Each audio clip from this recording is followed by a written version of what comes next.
a hot take for authors all about when a bookstore purchases your book, puts it on their shelves, doesn't sell it, and then returns it, and you have to eat the cost of either destroying the book at the printer or having it shipped back to you so that it's in your stock. We know that this is not something that is really very fair. It is something that can cost authors quite a bit of money, and it feels really bad when somebody says, I'm going to stock your book on my shelf. Oh no, I didn't sell it. Now you have to pay for it because I didn't sell it.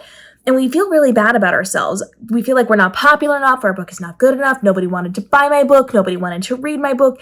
It can be really painful when we get those surprised, because they never tell us it's coming, those surprise return books in our mail, and we realize we just had to pay for those. So here's my hot take. It's not about you.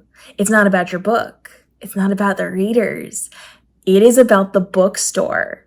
When it comes to your novel, people are going to want to buy your novel. This bookstore thought your book was good enough to put on their shelves. They thought it was good enough for their audience, and they thought that their community, their local-based audience, would want to read your book. They are not just willy-nilly buying books because they exist. They're getting ones that they think their consumers are going to like. So that when they are putting these on the shelves and they're now not selling, it's not on you, it's on them. They're a bad bookseller. They're not good at selling your book. They thought that you were good enough.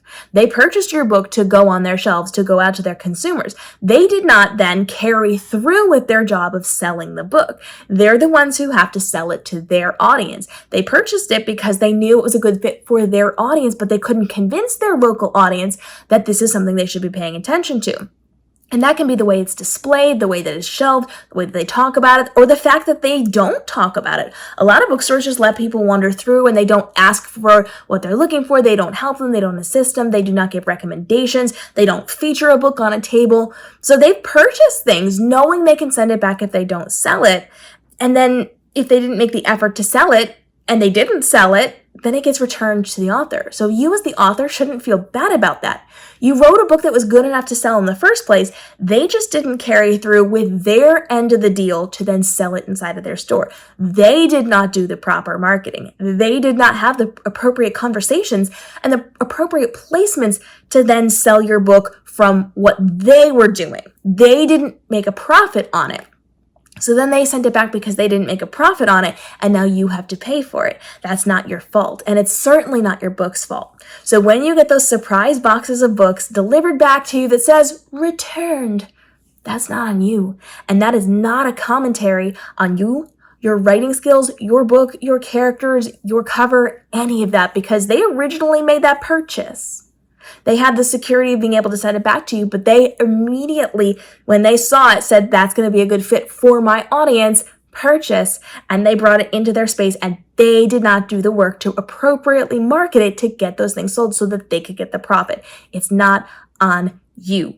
It's on them. And that's probably why they don't tell us which bookstores are returning things, because they don't want to name and shame the people who couldn't manage to sell the books properly. So you're welcome, authors. That's a relief, a little bit of stress off of your shoulders, because it's not about you. Your book is still good. Now you have copies of your book, if you return them to you instead of destroyed them, that you can use at book signings and for other events. And you can also leverage this. We've talked about this in other videos, to sell them. Jump on your TikTok and say, hey, listen, a bookstore just sent back 3 copies of my book. Do you guys want them? I'll sign them and send them to you. Sell them right on social media. It's real easy for you to do that, or just keep it in stock for your upcoming book signings. But please don't let it make you feel bad about yourself and about your work, because it's not about you. It's about them and their failure to then sell something that they purchased in the first place. Drop your questions on this down below and follow along for more other pep talks like this. We'll see you in the upcoming episodes.